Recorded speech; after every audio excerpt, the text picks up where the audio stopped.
Hello and welcome to the Volunteer Firefighter Podcast. My name is Ash. I'm joined with two members of my firefighting family. We've got Scott. Hello. And we have Todd. Hello. And joining us from Fort Worth, Texas, and Training Division, we have Randy Townley. Randy, thanks a lot for coming. You bet. It's good to be with you tonight. Yeah, 100%. So like we always do when we have a guest on, rather than us try to ramble through a little bit about what you're about, why don't you tell us a bit of a history of you and the fire service and what you're up to now? Oh, good gracious. Okay, so here's a short version. So I flunked out of college, had no direction. My brother was a firefighter here in our town of Arlington, between Dallas and Fort Worth. And 1984, I was fortunate enough to get hired by the City of Fort Worth Fire Department.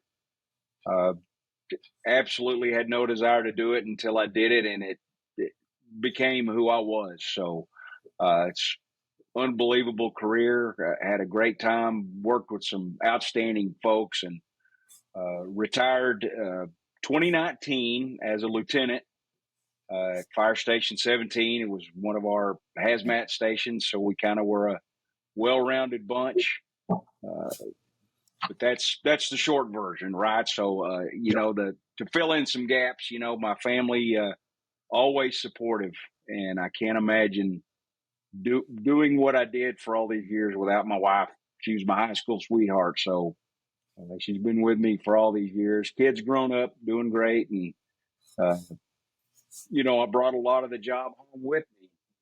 That was just my coping mechanism. And again, can't imagine how I'd done it without their support. That's my short version on my full-time career. And when I retired, managed to catch on with a wonderful training group called trainingdivision.com. And they're an online training. We do EMS training and fire training. And our typical boot camp, what we call boot camp, is firefighters will sign up to get Texas State Commission. They'll do their work online at their own pace. Typically, we give them a year to get the book work taken care of, and then they sign up for a 2-week boot camp with us. So they'll come to our facility and spend 2 weeks with us. We'll teach them the skills, the hands-on stuff that all of us firefighters think are important. And to me, the great thing about our program is we put them in a dorm situation, and they live with us, not us, but they live with each other for 2 weeks. And we do our training during the day, 9 to 5. And in the evenings, they get to learn how a real fire hall actually feels. They do everything but get on the fire truck and respond to calls. Everything else they do, they clean the station, study while they're there. They learn how to get along with people that are from all walks of life. And to me, it's truly something that you can't offer in a 3-year course or a 6-month course at a junior college that, you go during the day and then go home and do your thing. But, I think our thing works specifically for people that have full-time jobs that can take them a block of 2 weeks of vacation and come see us, and we immerse them quickly. But it's really great. I couldn't do it as long as I've done it without being sold on it. So, that's, again, short version. I know I kind of rambled there, but that's, I really love the place, and it's an outstanding program for sure. Nice. How large is the facility there? So we actually have several rooms in it we have one big classroom, and then we have several smaller classrooms and an auditorium. We have a kitchen, a dining area. We have a truck room. It's 3 bays. So it's good enough size we actually have 2 engines and a big trailer that we carry all of our tools. And upstairs where the students are, we have room enough for 36 students. So we've got bunk beds that, take you back to your childhood, when you had to sleep with your big brother. You're guilty, right? So but yeah, we've got room for 36, and we could make more if we had a bigger class. But it's a good size building for sure. Right. Nice. Yeah, I was just looking on your website, actually, just getting caught up with some of the stuff. And just before we started recording, I mentioned one of my coworkers and friends, Sean Gutkin. And so, yeah, looks like he's doing public relations still with you guys. I just don't know if he's doing more of the public relations in the Canadian side, because, going back 6 years now, he was working with me back in Kelowna, and he'd be going down to Texas every now and then, doing the stint down there, and then coming back up. But I remember seeing the car. He pulled up in one of the Chargers, I think, and I was like, it's all decked out. I'm like, what the hell? Like, you get to drive the car up here? But it was pretty sweet. Yeah, well, man, I probably shouldn't say this, but we have a great owner of the company. Brad's Canadian, and he's a wonderful guy. He supports us 100%, and I think that's the connection between us and Surrey. I think he bought our group in maybe 6 years ago. I'm not quite sure, but he's outstanding person. So couldn't ask for any more. So I think that's the big connection with your friend Sean. I guess I haven't met, but I'm sure that's how he managed to come down and do what he's doing. So hope he enjoys it as much as we do working for Brad. So. Oh, absolutely. I've heard a lot of great stories about being down there, and when he goes down there and trained back then. We've actually sent a few of our guys from our department, they've gone their own will, down to Texas and done the course academy down there, and they loved it. Like my one buddy, he's a lieutenant with us now. He went down there for it, and he fell in love. Like, he wanted to work down there on roofs, and because he was saying, he's like, man, my instructors, they got big handlebars, and man, if you screw up, they're on you. Like, yeah, he loved it. Well, that's great. I'm glad to hear that, and that's what I tell all of our Canadian students that come down is that, tell me who you know that's been here, and give me the experience that they had. And for the most part, they all say, yeah, we enjoyed it. And that's the one thing that to me, if we're not meeting their needs or helping them get to their goal, then we've let them down. And so we try to maintain this one-on-one as much as we can with, let's make sure we're getting them what they're after, right? Because everybody's got different expectations on what they think they're going to get. So we got to get in the middle of it. So I'm glad to hear that the people have enjoyed their time, and to me that's the best selling point we got, right? Absolutely. And I like how you guys have like the dorms and the way you have it all set up too, because it really plays into building that brotherhood and that fire family aspect of it, right? Like, it isn't just a job. Like, this is why we're here. It's going into the kitchen and cleaning and working together and debriefing together and barbecuing and having family functions. It lays the framework of where the fire service really is in the real world outside of the academy, right? I agree. I do agree. Yeah, because I think a lot of the fire academies are just, here's a skill, here's your, fill out your test, and then you're done. And yeah, they miss that whole that camaraderie idea. Mm-hmm. Yep. So you say your dorms can fit 30 plus people. Is that an average size of a class, or like what is kind of your average size of enrollment per 2-week session?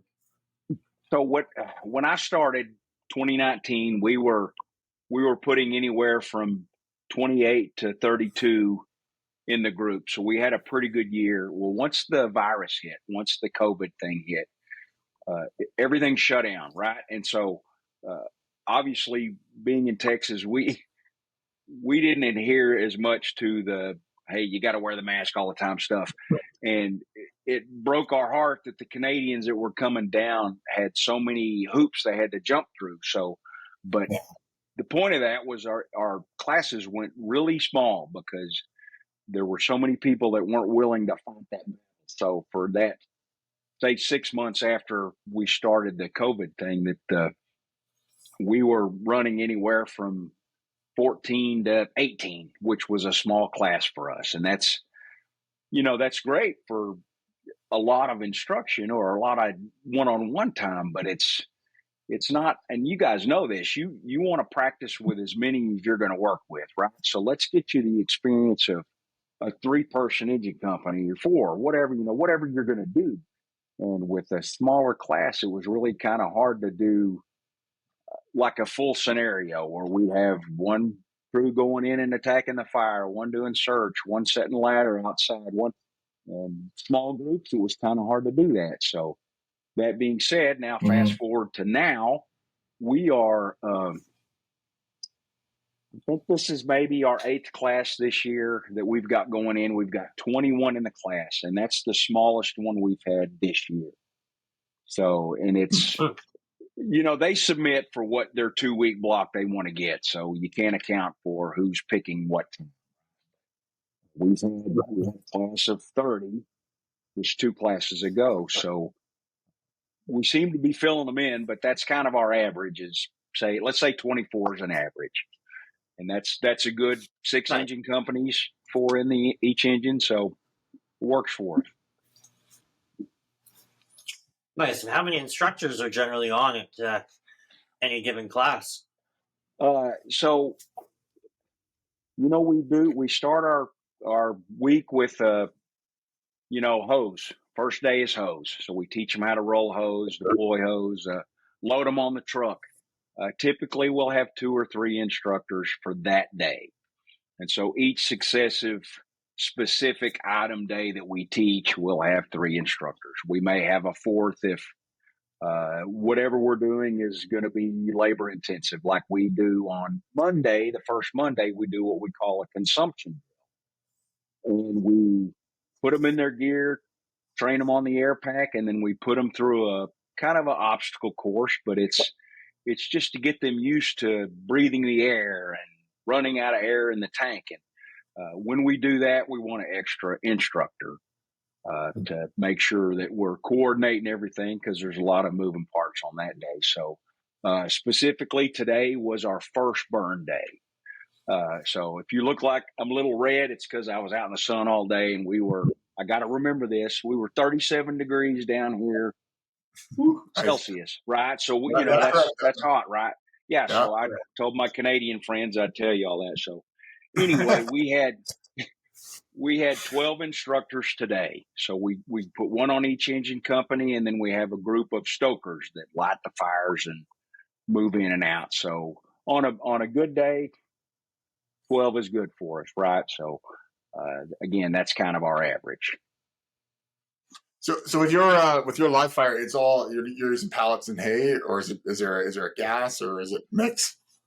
So we have a 2-story building that's a hayed out block building, and we can burn hay. We don't burn pallets or any furniture because of the other stuff it puts off. But the hay, we can get the hay burning as hot as you want. But we're one of the only facilities around that can still burn the Class A material.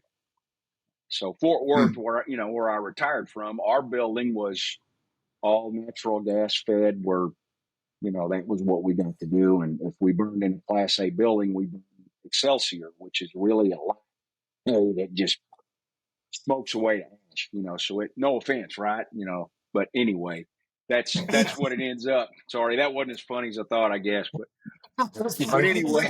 anyway, so in our building, our facility now, we do burn hay, and it burns as hot as you want it. And they get some good smoke and they get some good fire. So, yeah, one of the guys that just came back from down there a little while ago, he said your building was pretty dark inside. There's a few times they were like, "I'll get in a ram," which is awesome. Yeah, because sometimes you get those pallet fires, they're super clean burn, and they don't get the full. They're like, "Oh yeah, every fire's gonna be like this." No, they get a good feel for not being able to see what they need to see. So, and by the way, he's a good kid. the one you're talking about. Really good kid. I enjoyed having him, and he had the fire, the desire, and we don't have that in everyone. So y'all got a good one there. He just needs some seasoning, right? So yeah, good boy. Yeah, he's racing me most days of the haul. So good. Yeah, definitely eager and willing to learn, willing to work. No shying away from work, which is great. I'd say in that age group, that's not always the most common trait to have. So, yeah, like you say, just needs that seasoning, and that all comes in time. Yes, agreed. Yeah, that's the one thing. Like we're doing, like all of our guys, we do in-house 10-1 training, which is a great basic skill, but you need so much extra on top of that, getting into that realistic burn building scenario and doing more these like high fidelity sims and stuff that we talk about, because it's just not the same. Like you give everybody the basics and they come out of it still just stunned. Sure. They need that. Then they need that little bit more mentorship, pull them aside and start doing those high fidelity sims, right? Get them into a good burn building.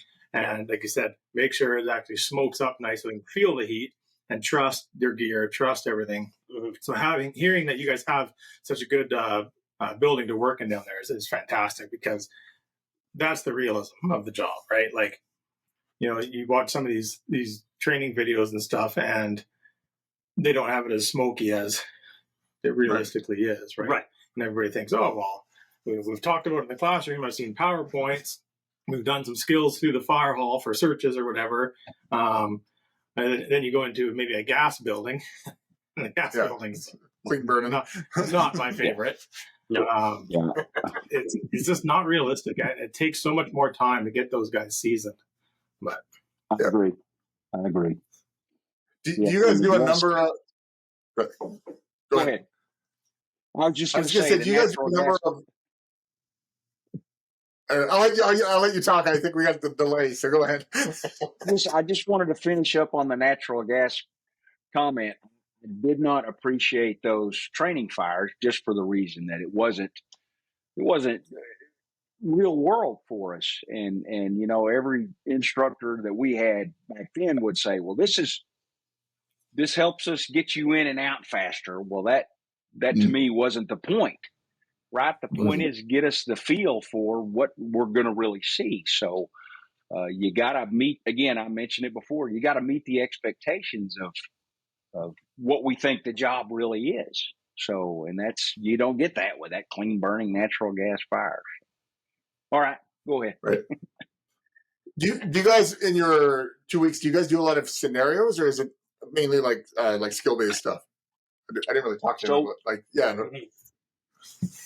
So the state of Texas, in giving their certification, they require that we test the students on 7 specific skills, and they draw them randomly for us over the course of the class.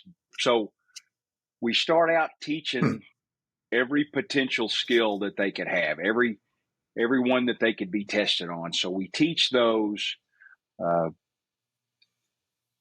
Specifically, I'll say tying knots, right? So we teach them to tie all the knots that the state would expect them to do. And then we may throw at the end of the day a scenario where they have to set a ladder and then tie a knot, a clove hitch to, keep it to the building so it won't move. And then we'll make them climb it. So some subjects you can't really give them any more than that, because we can't throw them over the end of the pond and have them tie rescue tension down and pull each other in. So it's not that much, but we teach them the skills that the state expects us to, and then when we get to our live burn days, then we will, throw them at them. Okay, here you are, tie a knot that, to support your, hoist that ladder or hoist the axe or whatever else. So we do have a couple of days that we have a ventilation day where we actually put a chainsaw in their hand and let them cut the hole in the roof. To me, that's one of the best ones we do in throwing ladders, because, you never can throw enough ladders to get the feel for how that's really going to be. So So as far as scenario based, I guess that was your question. We really don't do that until we get to our 2 burn days specifically. So, Right. You've listened to us before. The question I always ask when we have the Americans on is a roof vent versus PPV. Why do you think there's such a difference? Because always out here, we don't go on the roof, and find you guys always go on the roof. So it's like this difference. okay, man, that's great. So, man, I'm going to get specific with you on my experience with Fort Worth. When I went through training, we got on the roof with an axe, and that was it. Cut a hole in the roof with an axe. And I worked for a chief. We were a single engine company. We would answer every fire around us, obviously. The chief that I had in our district at the time, he wanted us on the roof, even though we weren't the truck company, because he knew he could count on us to do it. So we fell in love with the getting on the roof and really figuring it. And one of the main things to me was we want to make sure we spot that hole in the best place. And there's a little technique to figuring that out, right? So, and also our houses in Fort Worth, where I worked, were all old. So they were going to hold the fire more. And we knew the roof wasn't going to collapse on us because they were 2x8 beams, or rafters holding the roof up. So we knew we could have had plenty of time. So when the lightweight construction boom started in the late 80s, everybody's saying, well, we can't put you on the roof now. So on that note, we had another chief and a firefighter in our department that they were on the leading edge of the PPV, everybody's going to have a fan and carry a fan. You're going to set at the front door when you go in, and that's all. So there was a faction of us in Fort Worth that bucked that trend. And we said, we are not going to set your fan. We're going to go on the roof if we have to. So here's the finish to this one. And I'm sorry to go so long, but when I retired, we had about half of the department of 900 people that said, okay, we're not going to get on a roof. And the other half was saying, we're still going to get on the roof. So you can't imagine how many fires we made where we got guys on the roof cutting a hole and someone pulls up in their chief's car and hollering, get off that roof. So I know I went a long way around to answer that, but I think the times changed a little bit where people thought you should not be on a roof because they're all lightweight construction. And that's not the truth. And that's one thing we teach our class is you got to read your house, read your structure. If it's an old one, it's safe to make the assumption that it had dimensional lumber in it and it's going to hold you for a while. So, I hope that answered your question, but, that's my opinion. Yeah, and I think that was one of the things we came up with last time when we talked to, who was it? Out east. Oh, we haven't done that one yet. We haven't broadcast that one yet. Right. We asked the same question, and he was from Pittsburgh. Okay. And he was talking about and it's actually live now. Yeah. So we were talking about how older structures have the heavier timber, and you can stay on the roof longer, and maybe that's why out in the West we have newer homes, like the lightweight construction, and maybe that's why we just never really embraced the roof work as much because of that lightweight construction, and it's always been kind of, I think ever since you and I started, like it's always kind of been that fan work. Yeah, it's. I mean, I remember going on the roof a fair amount when I first kind of started, like 96 to 2000. We did a bunch of it. But then the fans too, we started getting into that and started doing more of the positive pressure attack stuff. But then it seemed like there wasn't, again, being a small volunteer department, there wasn't a whole lot of education passed with it. So guys were turning the fan in, but they weren't, correcting the flow path, making sure that we had good flow path and this and that. But then we went to the phase where, no, it's always, these quick attacks of setting up your fan and making the push. That worked really well. But looking back at all those fires, I feel that work well just because of the size of the fire, the location of the fire, and the type of structure it was in. Yeah. Versus then we had a big condo one number of years back. We were up on the roof doing a trench cut, because that was the best move for that fire and that building.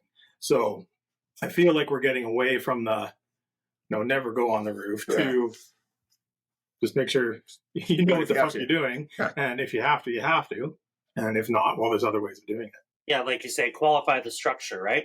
Mhm. There's there's science behind both, and you can't argue it. So, like we always preach, the always and nevers in the fire service are very few and far between. Like basically Never. river rescue and never. So to have people that are so dead set against going on the roof is like, we're open to it. In our area, we have a lot of rural, and it's a lot of older construction, and like we roll an engine quite quickly here. We'll probably be rolling within 3 to 4 minutes of the tones dropping, and we're we're all paid on call, so that's people running to the hall, getting geared up, and leaving. But to the edge of our area, it can take 20 plus minutes. So even with the older construction, with the new more synthetic material inside, our percentage of self-venting fires by the time you get to the outskirts of our area is quite high.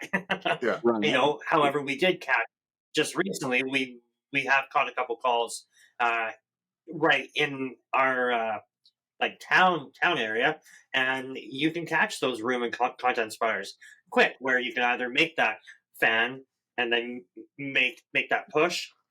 If it's working a little bit more, maybe there is a chance to get up on that roof. I'm not saying that I'm ever going to be against it, but again, it's back to that always and never, and it should mostly be never think that way, not always go to the one tactic. Like keep that toolbox open, and qualify the structure. The other one too, agree 100%. Yeah, the other one in just in our community, it's a very kind of Spanish style town for a lot of it. Mm-hmm. So we have a lot of tile roofs. So that would be a no-go for us, right?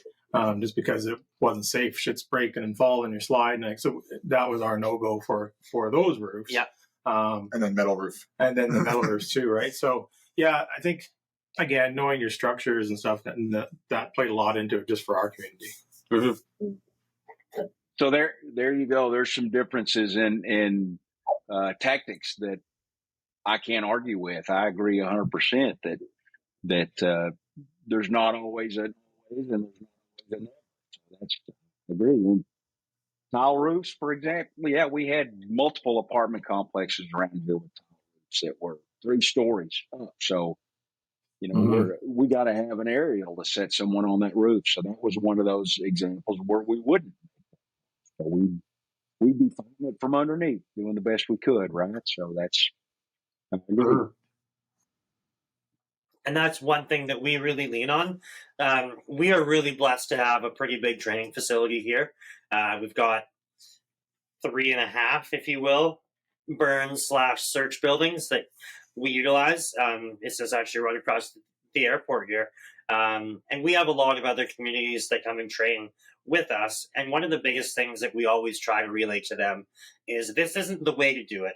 This is one way. This is a way that we have found works for us in our community with the tools and the people that we have that we are going to be responding with. But you can take whatever you want from what we're about to show you guys today and take that back home and then mold that into what works for you. So it just builds on that always and never. Like take all these skill sets and take pieces of it. There's safety factors that are built into every training scenario. But if you can take a couple pieces of everything and go back and make it work for you, we find that's obviously the best for whoever it is. Absolutely. Yep. I think the other question we always ask is smooth bore combination.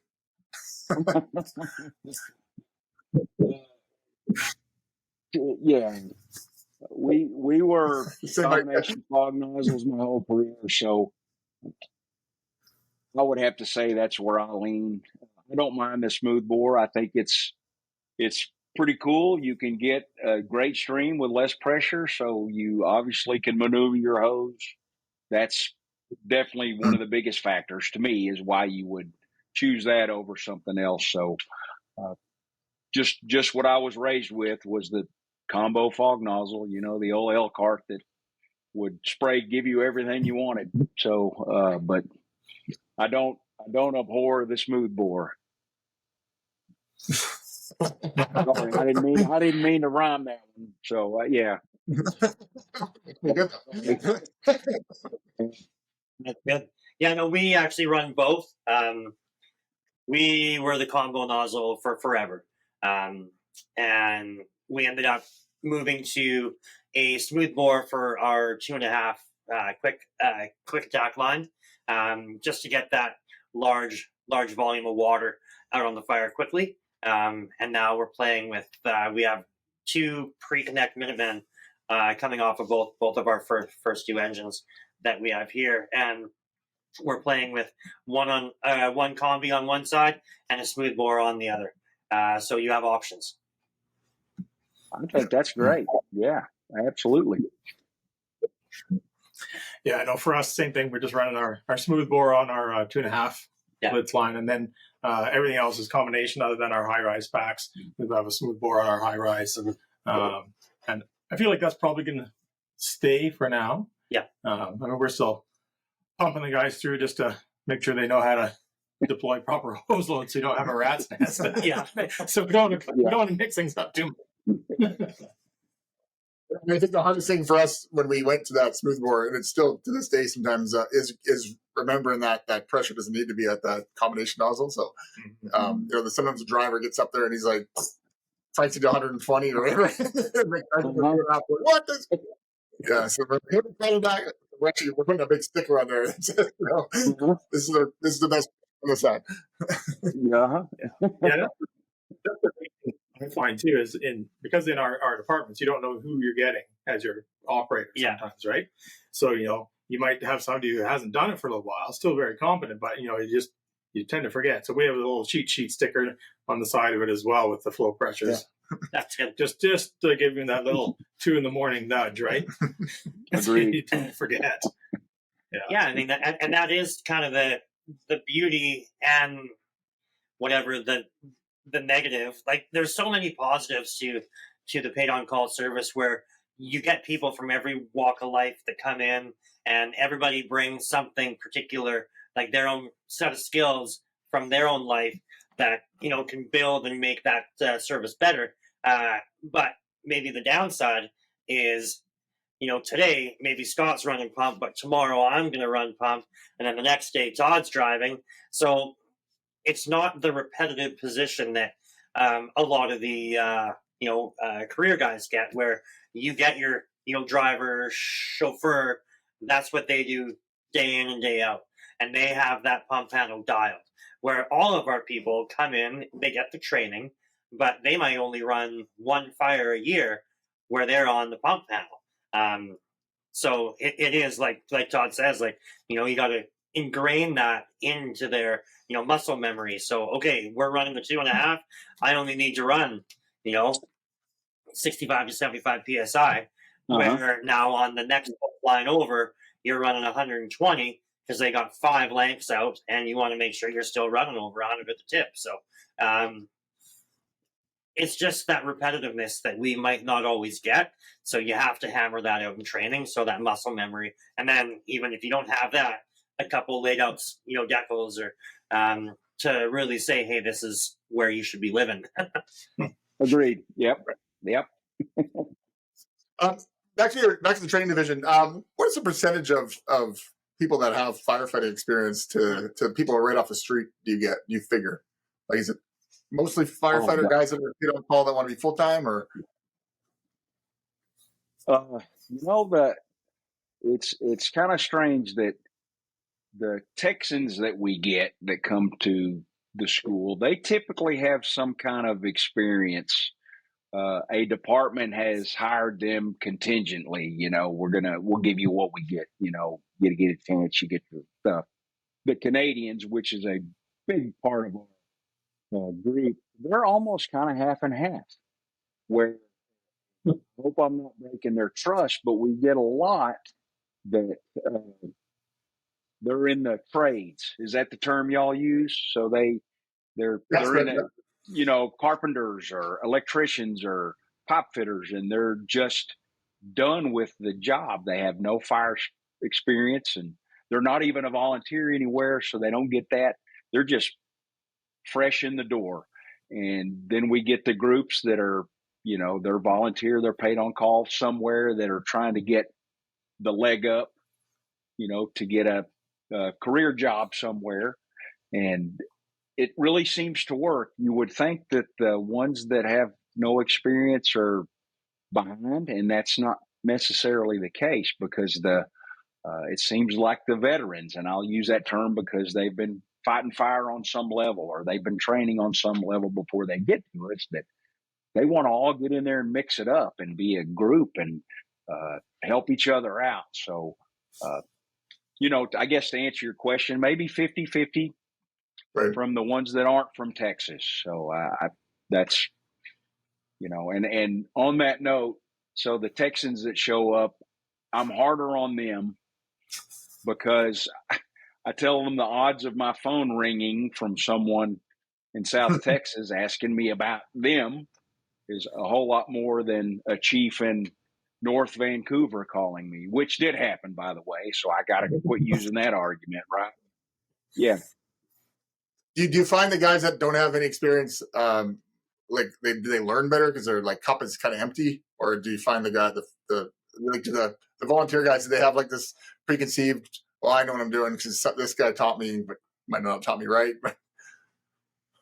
So so here's our fallback. We say you signed up for a course that gave you this study material.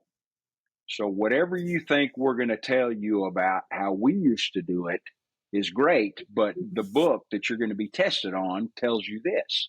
So everyone has that platform that they got to follow to start with. So to get them their test passed on their test, then that's one thing. And the ones that have the fire knowledge, we'll lean on them. And if we get the one in that acts like they know everything because I work for so-and-so, well, we're going to make sure to let them know they don't know everything. So that's part of our job is to break them down a little bit, to open their mind to, right. So, I'll say it again. I think we got a great program that works with the diverse amount of people. So, I hope that answered your question there. Yeah, for sure. I think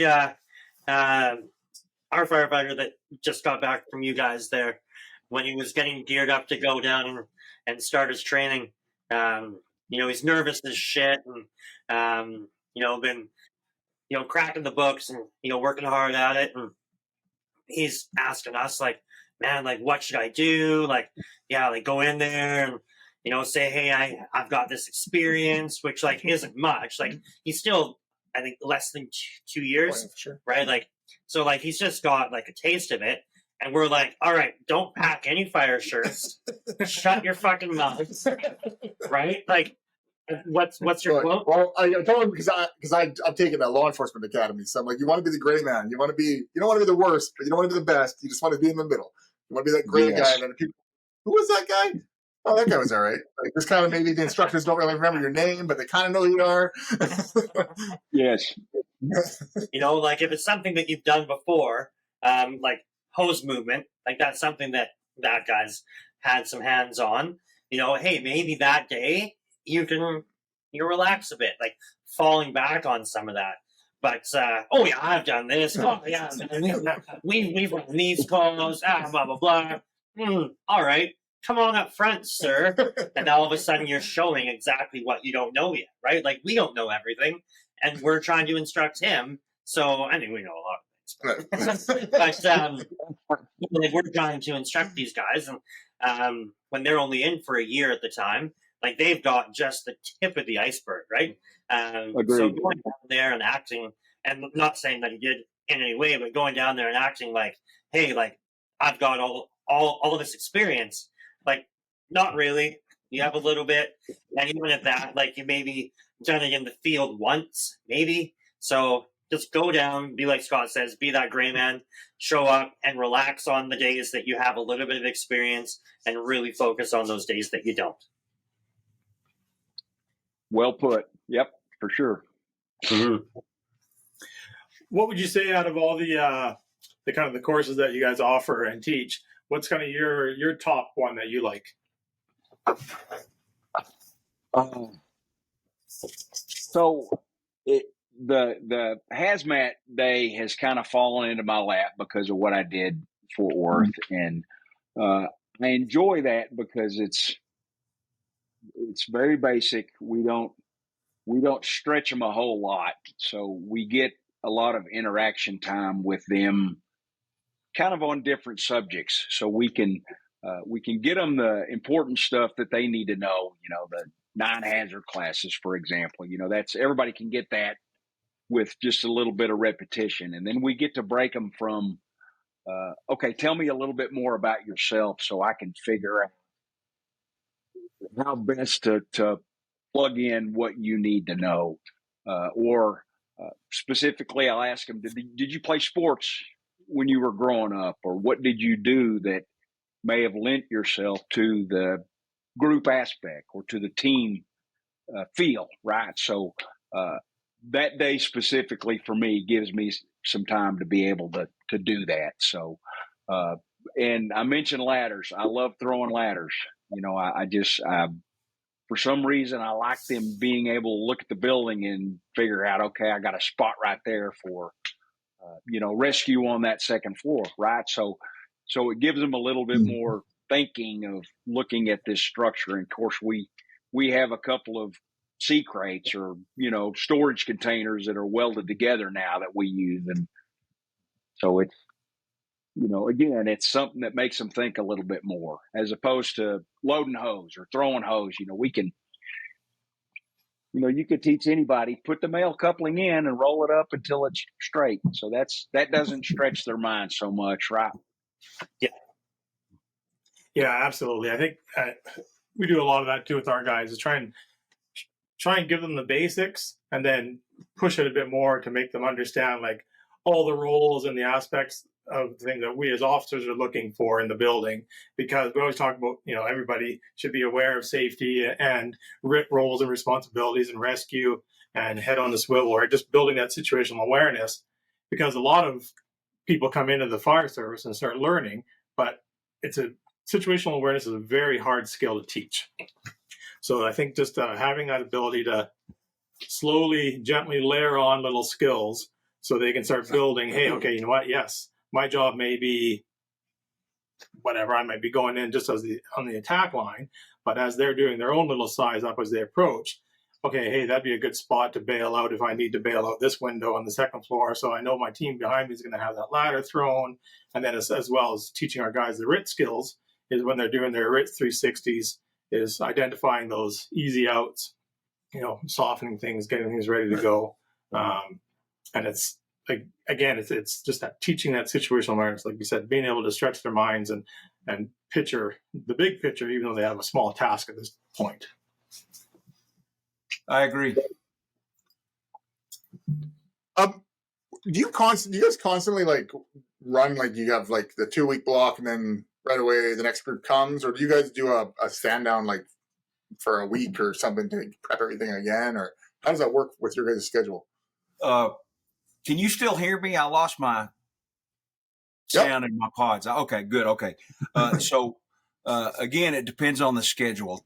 Typically, if we have a holiday coming up, we will take that either 1 week or 2 week block off, just depending. Now, last year we ran 7 classes in a row. So we were 2.5 months every day. So we didn't have that, retooling time. So, but typically on our, like this year, I said, this is, I think, our 6th class. I think that's what I said. But so we've had a couple of breaks in between. So again, just depends on the schedule. So. And then because you obviously don't just teach the like the boot camp, you teach there's other things that happens at the training division, like there's paramedics. Yes, we do have some advanced courses that are taught by a different group. So those run all year long, so concurrently they don't have nothing to do with our boot camp class. So anybody can sign up for, advanced instructor 3 or, inspector 3. And then we also have, again, an EMT group that they teach EMR and EMT basic for the state of Texas. So. No, that's not the same. Like they don't, with the EMTs, they don't put them in like a little ambulance station and let them watch TV and stuff. Some days my feet are off on the couch. I think they take them to the hospital and put them in the snack room. You still got those? You got those? Yeah. Very, very important to know where the snack room is. Yeah.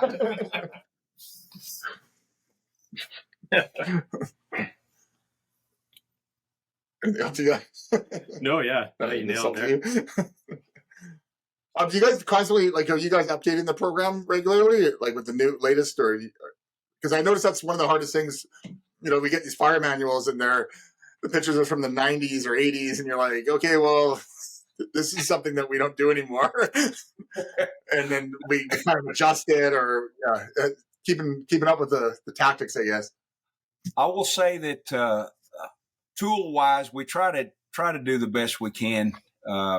Gear, we got the newest gear. That's one thing that we don't give in on. They got to have that stuff. I will say our air packs are, not the brand newest version, but they're as good as we can get. They don't have the, the Wi-Fi and the key fob where you sign on and all that stuff, or the heads-up display. They just got minimum, but it's, it's as good as we can do and give them the feel for it. So.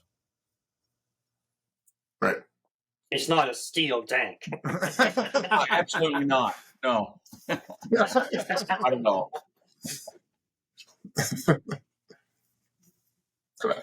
Yeah, go ahead, Scott. Yeah.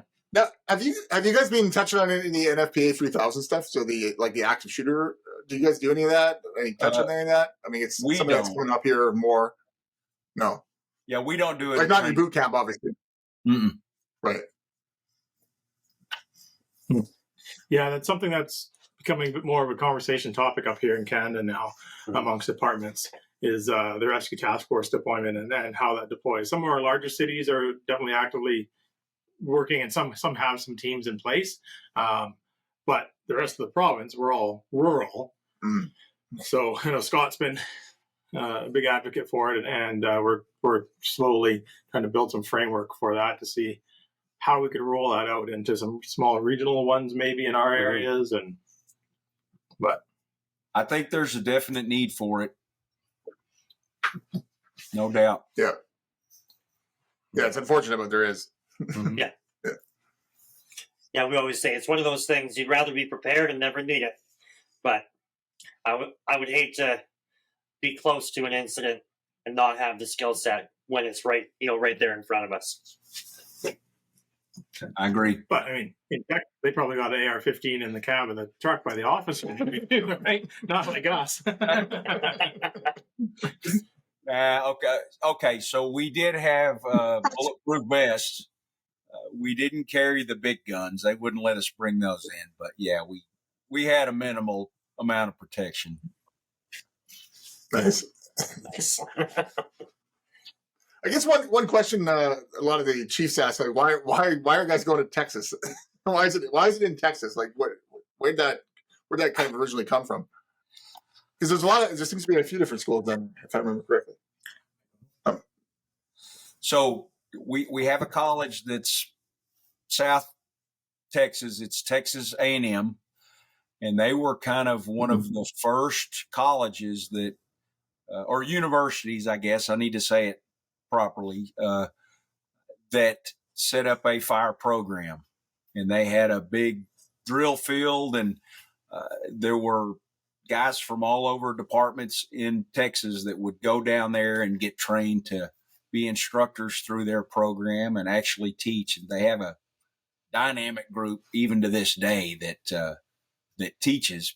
But one of the things that kind of changed for them when we had Hurricane Katrina down here, which was the big New Orleans hurricane, and 9/11, when it happened, they created some task force for the state of Texas, just like they did all over the country. And it seems like that when they put those task force together, it pulled a whole lot of those instructors from A&M that were kind of bound together. So it put them in these task force groups. So they kind of started splintering off their training and sending them to other universities in the state. So I think when that happened, it opened up for some of us smaller groups to be able to put together a program that the state would accept.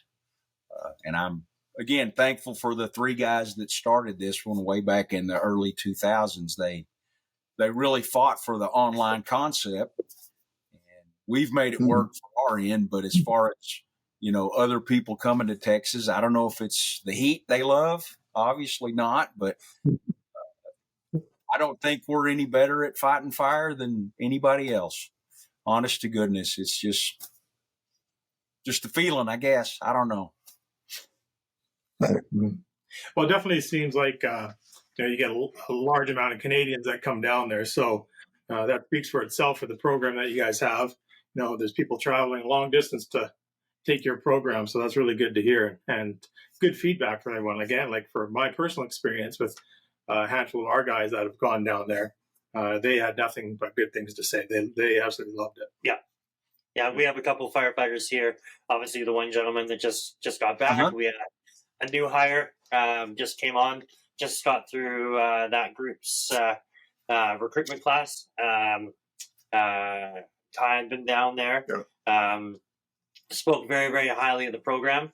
I think the big thing from like what I gather from people, and you touched on it, is a lot of these people, whether like from Canada, kind of particularly, they don't have the time to go down and sit for months on end in a course because they're working. They have families or jobs or whatever else. So being able to do that online component, really immerse yourself in that. Hopefully most of them are already on a department somewhere.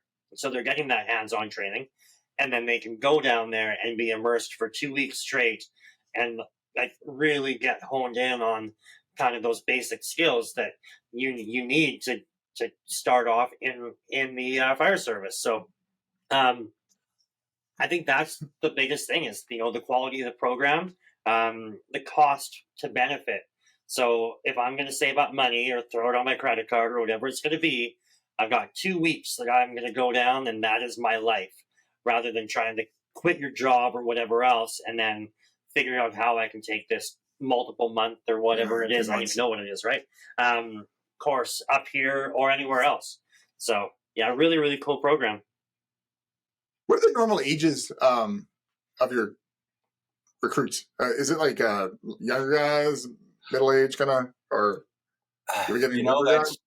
That's a great question, and I think it's one of those that's we get all age groups. We've got, and I'll go to this class specifically. We've got a 21 in the class right now. We've got someone that just finished high school, thinking this is what they're going to do, and we've got someone that's early 40s that's looking for that change that I told you all about, right? So, lucky me, boys. No, I'm late 40s. Yeah. So we get all age ranges. We've had several in their 50s that they did not want to be a career firefighter, but the community they lived in needed some help, right? They needed someone else to help them get on the fire truck and protect the community, and that was their calling. And I lean towards those people more because it shows their desire in it, and they don't have anything to get out of it monetarily, which seems to run the world, but they want to make sure their neighbors are great, which is, man, I admire the heck out of y'all doing what you do. And your training is obviously the same stuff I've gone through. So there's no, grace of God, I got what I got, but you guys are doing it for your community. And that's, to me, that's the greatest thing ever. Yeah, no, thank you. It's it's one of those jobs, like, I know for me, and I know for you guys, we've talked about this in the past, like, I don't even look at my paychecks when it comes in. It's just something fun to do and give back to your community. Right. Absolutely. Did you freeze? Oh no, I think Randy may have froze on us. I don't know if he can still hear us or not. We'll give it a quick moment here and see if he comes back. Oh, there he is. Oh, there he is. Where'd we go? I don't know what happened. I guess I shut everything down with that last soliloquy or whatever it was. Sorry. No, I think everything's all right. I think you were just wrapping up what you were saying there. And then Todd was answering back, and you froze up, but I think the app's going to catch it, so we should be okay. Okay. Todd was just putting his application in. Yeah. Come on. Beautiful. Well, hey, is there anything else that you wanted to ask us while we had you on? Man, I don't really have any questions. I enjoy watching your stuff. And I don't know how I found you originally. You popped up. Maybe I was watching Jason on one of his, or Firefighter Fenton. Y'all got tied in somehow there, and I'm glad you did, because I've enjoyed watching you guys. It's just incredible to me. So no questions, just thanks for, giving us something to look at and enjoy y'all station's pretty impressive. And I talked to, and I'm going to say his name, Josiah. I talked to him when he was here about y'all's station setup. And that may have been the first podcast I watched where y'all, walk through the station, and that's just incredible to me. So yeah, really cool. Mm-hmm. So thanks for letting me be part of that.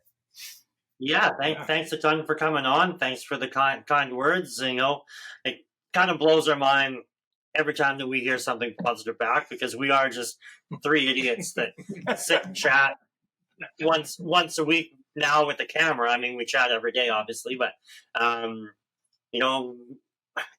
like I say, it definitely blows my mind. We actually just came back from the BC Chiefs convention up in Penticton a couple weeks back, and we were walking outside checking out some of the fire trucks that were on display there, and someone was like, "Hey, I love your show." And like we're all looking around like, "Oh man, is there somebody cool here?" Oh shit, it just doesn't seem right. So for whatever reason, we thank you for those words, and everybody else listening. We definitely appreciate it. Yep.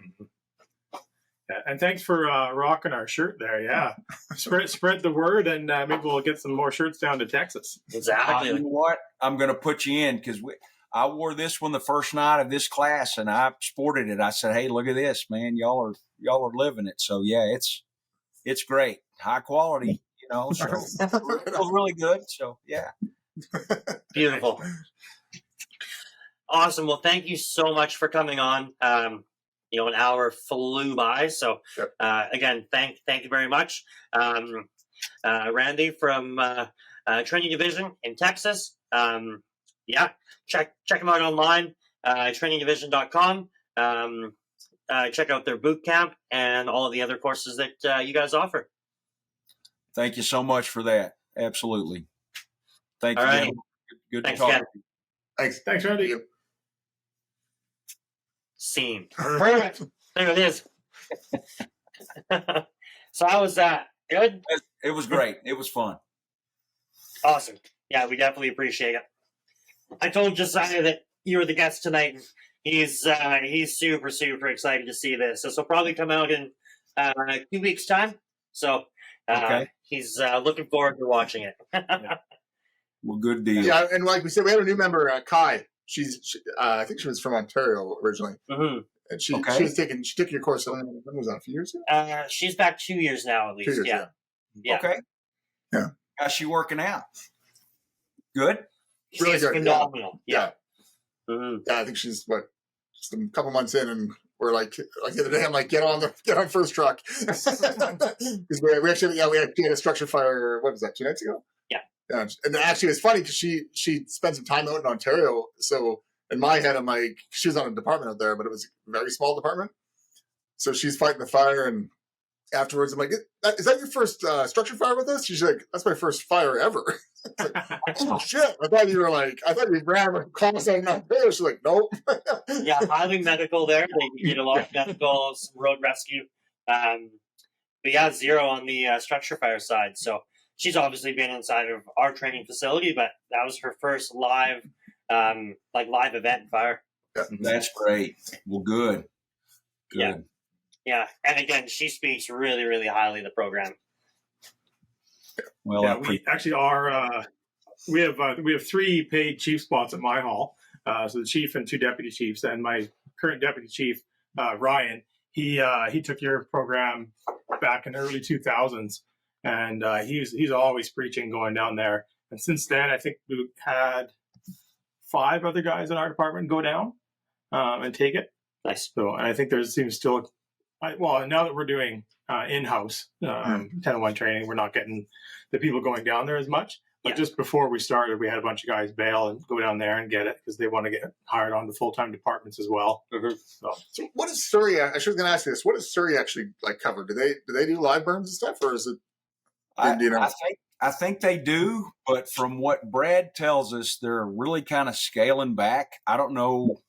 Again, the dynamics of what they've got going on, but they had a really impressive setup for training.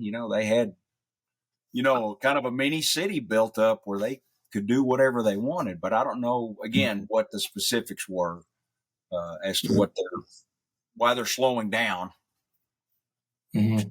It seems like they still pump a fair amount through down there. Like I'm always following their stuff.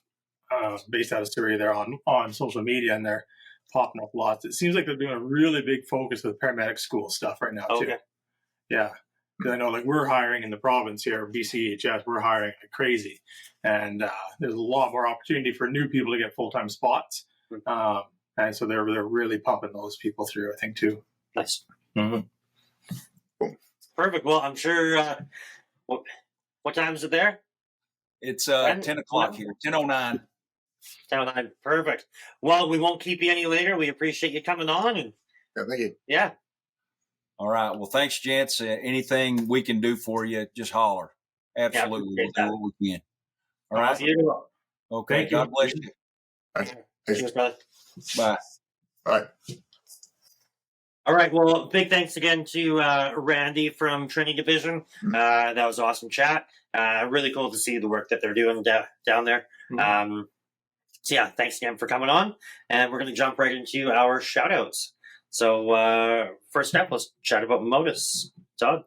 Modus, of course, big supporter of them, and they are of us as well. So the claim to fame is the Snagger tool. 104 uses did we come to? I don't know. Yeah, so Modus, of course, makes a lot of fantastic products. There's the Snagger tool. It's laying around everywhere. Tools everywhere. We've got another tool. We've got our Lloyd entry tool. Battery tool, tools everywhere. All sorts of wedges, mini spanners, glove line product coming out. Yes, really excited for that. Them with some other products as well, maybe the X line. Yeah, we're talking. Yep. Actually, we're just talking to Paul today from Modus. The gloves are they had rated them at a level 8. Was it ANSI ability, which is the cut resistant rating. They're actually at a level 9, so that's the highest cut resistant rating you can get for a glove. So they're very, very nice gloves. We're going to start. I'm probably going to transition soon over them. Yeah. Just because they definitely hold up. We've been using them since we got the demo pairs about 2 or 3 months ago. Using them not for structure fires, but for mop up at fires, for Auto X. Basically, the entire seminar ran my gloves. They're awesome. What I really like about them is just that, the whole fit and finish. So once you start getting up in the rating for the abrasion resistance, you start to lose the dexterity. Yeah. And I don't find that with them at all. Like, I've always been in my, Monday to Friday job and firefighting. if I don't use it, if I don't like it, I'm not going to pump it. Like, oh yeah, this is good. And I'll say that. But like, I will not pump the shit out of something if I'm not using it. And like the snagger tool, it's always coming out. But these gloves, like, it's legit. Like the dexterity that you still have with them is amazing. So I'm super pumped to have a set, and like we've been pushing them with the chief, and he's right on board, and we are going to do a rolling changeover. Yeah. So yeah, pretty excited about that. Side note: they do fit a little big, so they're usually they're about one size up. So if you're a normal and extra large, get a large. That's what I wear, and large fits great. Mm-hmm. That's about the only thing. Yeah, again, I love them as well. I handed a couple more out to some guys on our department, so they're using them. Nice. And they're fantastic. I find once you get that initial they get a little bit wet and you start wearing them, they fit so nice, like you said. Yes. They're not that rigid, stiff finger that aches your knuckles after a while, right? Right. They're fantastic. So yeah, so look on Modus for upcoming sales for those. I don't know when Paul's going to have them online, but when they do, jump on them because they're a great glove. Yeah. So again, Modus DTF5 will get you 5% off. Perfect. And then Stop the Bleed. Yeah, Stop the Bleed. Bleed you control. The 3 methods are wound packing, direct pressure, and obviously the tourniquet. If you're going to use a tourniquet, use a good one. High and tight. Yeah, high and tight. Yeah, there's a little debate today. It's not debate. That guy's wrong. I mean, there was somewhat of a minor debate. In first aid classes, they teach 2 inches above the injury, and we understand. But when you're dealing with an austere environment or a non-permissive environment, such as an active shooter situation or something like that, high and tight's the easiest way to go, because then you're not trying to screw around with your fingers, trying to adjust. I've obviously spoken to Todd about it. Spoken to another former paramedic about it today. We all are in agreement. Yeah, high and tight. If you have time later, if you're in the hospital, sure, that's what they're going to do, the 2 inches above. But high and tight's easiest, probably best method. So, Absolutely. Stopthebleed.org, .ca, Australia, or whatever the Australian thing is. Australia. US. Basically anywhere there's a country, which you're in, there's probably going to be a Stop the Bleed. Nice. Because everybody has blood. They do. Until they don't. Nice. And also, we are drinking the Wolf Tree coffee tonight. So wolftreecoffee.com. We're sipping on the Initial Attack blend, which is our collaboration with them. Check that out. They are shipping now, I believe. Every sale of the Initial Attack blend, $2 gets donated to the Honor House Society, which is an amazing cause down in Vancouver and BC here. They also have the Honor Ranch, so check them out as well. But yeah, Wolf Tree, they have a bunch of other blends as well, but by ours and other blends. That's right. And then lastly, we've got Tanner. Yeah, Tanner Olson, country music out of West Coast of Canada, on tour everywhere currently, doing lots of different shows. Spotify will give you a taste of them. Yeah. Beautiful. And then you have us. We're on the Facebooks, the Instagrams, the YouTubes, and the TikToks. Check us out. Give us a like, share, subscribe. Help us get out in front of more people.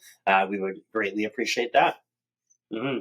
Oh, that's right. And we are shipping worldwide.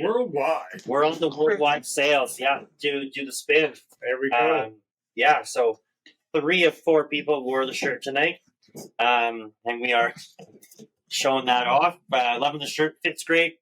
Quality, like we have heard, is top notch. Straight from Texas. Coming straight out of Texas. So Not the shirt. Not the shirt. The quality. Well, not the quality. No. The recommendation. Thank you. Yeah, so have a look online. We're pumping that out on our Facebook. I believe there's a new email address that went live on that. Is that correct? I believe it was DTFF shop. Isn't it? I don't know, man. Christ. Check us out on sales plan. Yeah. So it's on the internet there. Check that out. I know there's a post that went up. This is the downside of us doing none of our sales or our social media, is we are out of the information. But yeah, have a look online. It'll direct you to where to purchase. And like I mentioned, we are shipping worldwide now, so that is exciting. Yeah, so have a look there. DTFF store at gmail.com. Boom. Yeah. So yeah, we'll change it on the head of the Facebook stuff right now. Right now, it's still the old one, which will still work if you do that. Yes. But for now, yeah, try and send everything to the DTFF store at gmail.com if you want a shirt. Perfect. Love it. On that, any more, guys? Nope. Todd? Thank you. Good night. Scott? Good night. Thanks. Thanks, everybody. As always, stay safe and stay DTFF In a shirt. in one of our shirts in Texas.